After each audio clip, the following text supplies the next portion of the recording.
Hello everyone, thank you very much for joining me. My name's Louise, and today our lesson is about the age of exploration and a man called Christopher Columbus, who you might have heard of before. He's a very famous explorer.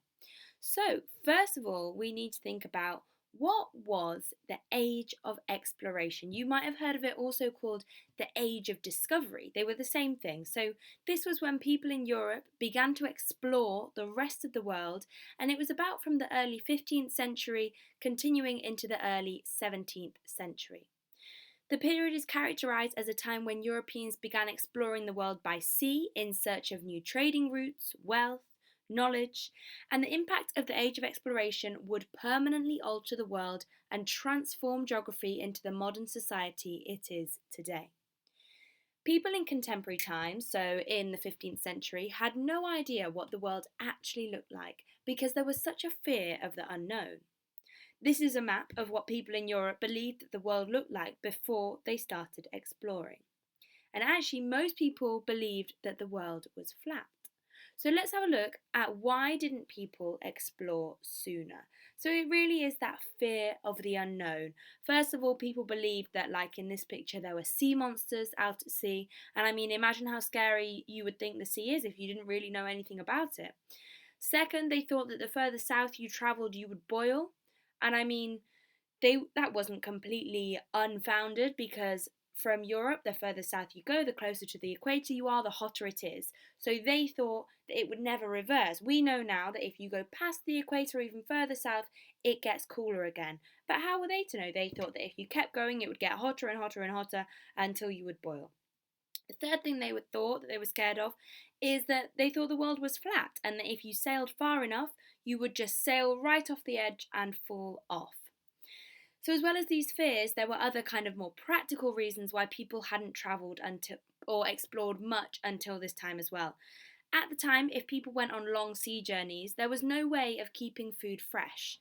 And without continued fresh food, lots of sailors would develop an illness called scurvy, which could be fatal, so it could cause them to die. Scurvy is caused by a lack of vitamin C. So there was these practical concerns as well, reasons why people hadn't explored the world much before the age of exploration. So, what were the motivations to explore? Why did people in Europe think that they wanted to go further? And we can kind of summarise this in these three areas. We can sometimes headline them as the three G's: gold, God, and glory. So, let's go to gold, or in other words, trade. So, many nations were looking for goods such as silver and gold, but one of the biggest reasons for exploration was the desire to find a new route for the spice and silk trades. At this time, spices and silk were really valuable commodities. They were used in cooking, in medicines, in dye for clothes, and Europeans had, up to this point in history, had trade links with India, China, and the Spice Islands, but getting these goods would take months or years, so they were looking for alternatives, for quicker, more efficient ways to find spices and silk.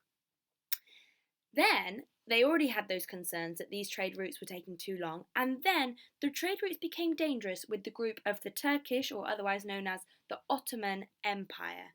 And the Muslim Turks were enemies of the European Christians. So they made these trade routes more dangerous for the European Christians after they took control of Constantinople in 1453. The Ottoman Empire blocked European access to the area, severely limiting trade. A third factor on this trade point is that the European population also began to rise, so there was a greater and greater demand for these goods. So there was so much demand to find these new trade routes. Another thing under the gold category is that explorers themselves could in general become very wealthy from exploration via trade. So as we said, they might trade goods with the new people in the new lands.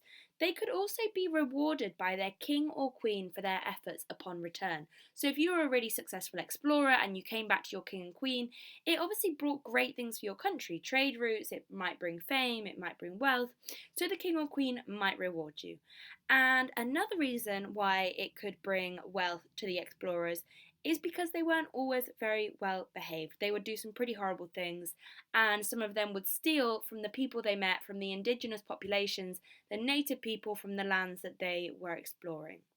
So, not necessarily all done in a very ethical way, in ways that we would agree with, but a motivation to explore was definitely the first G, gold. The next G brings us to God or religion. So at this time, most Europeans were Christian, and Europeans believed that it was their duty to spread the message of the Christian God. As a result, most of the ships that went on these journeys brought with them priests, and the aim was to convert people to Christianity wherever they conquered. In other parts of the world, like Africa and Asia, explorers set out to spread Islam to new lands as well.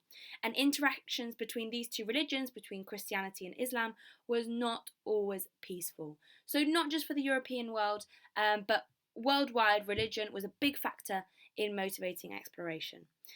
The third big G is glory, or another way we could put this is empire building. So many European countries wanted to build empires. An empire is when a country has control over other countries around the world. So these European countries wanted to control new lands and make use of their natural resources. Europeans thought that they were superior, i.e., better, than the people of the countries that they were conquering, so they thought it was their right to control them, subdue them, and exploit their resources.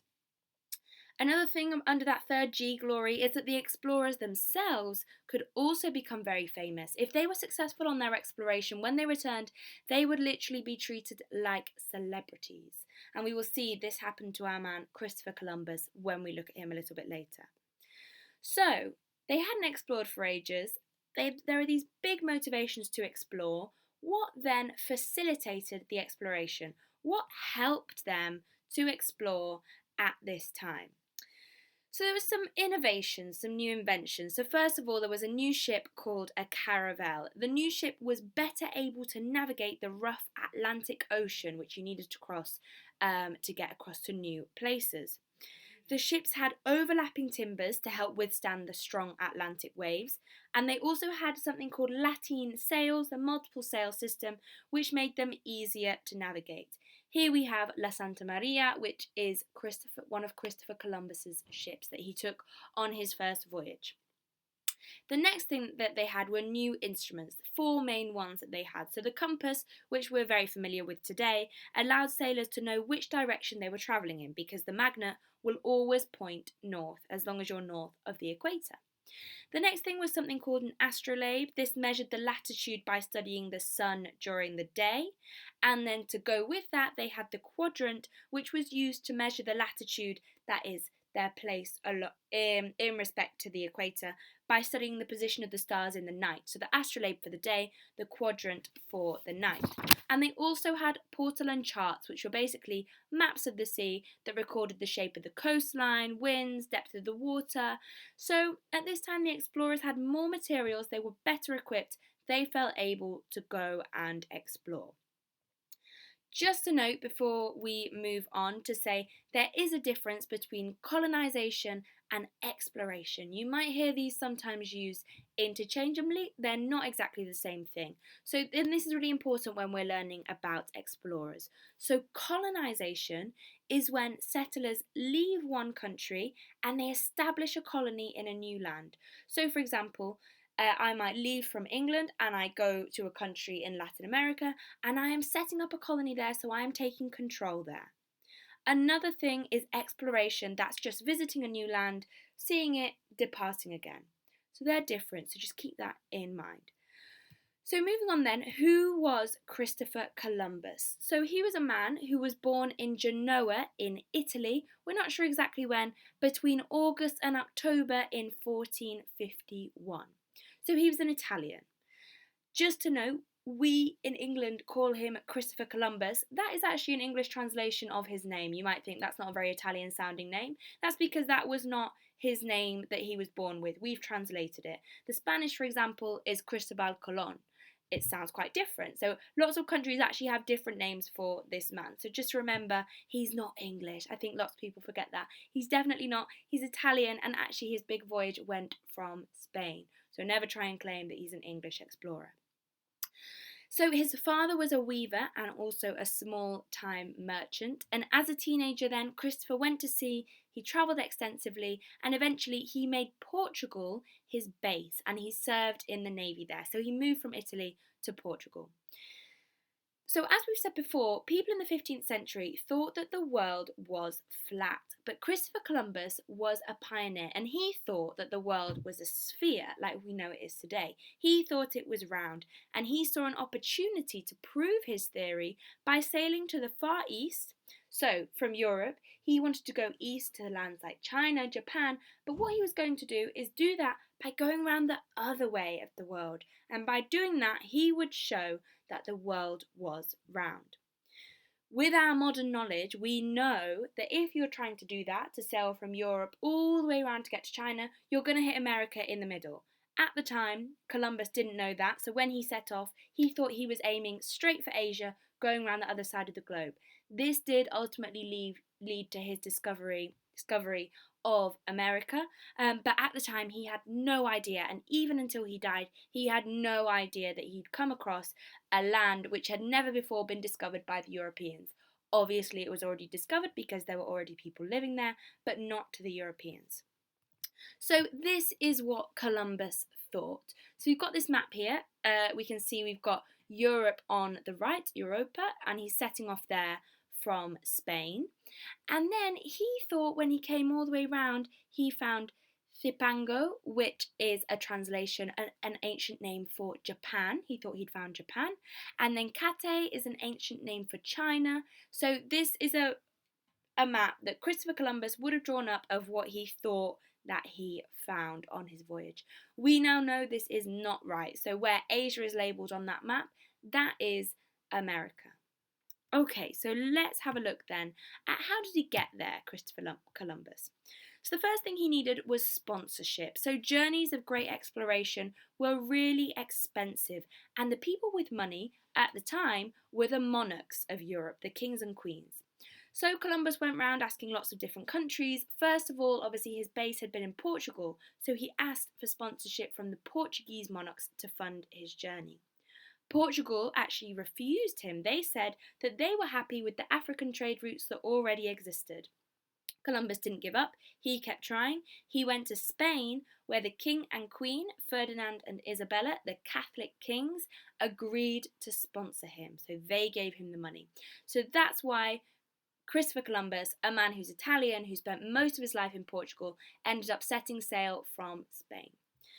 So, what happened then? On his first voyage, he had 3 ships, the Nina, the Pinta, and the Santa Maria. They were the 3 ships that went with him on his first voyage, and they set sail in 1492. On their way over, they stopped in the Canary Islands, and Columbus thought that the entire journey, bearing in mind he thought he was going from Europe all the way around to Asia, he thought that it would take 3 weeks. Along the trip, it ended up taking a lot longer. Sailors began to get scurvy, that disease that we mentioned before from not having enough fresh food and vitamin C. Columbus, on the journey, actually kept 2 different logs of the trip. One log was the true distance, and the other was a false account that he could show to the sailors so they wouldn't panic, because obviously Columbus realised they were going a lot further than he had first predicted. After over 2 months, after he thought it would just be 3 weeks, it took over 2 months, land was discovered, a place called San Salvador, and Columbus was convinced that he'd finally landed in Asia. He had in fact landed in what is known today as the Caribbean islands, which we can see on the map here.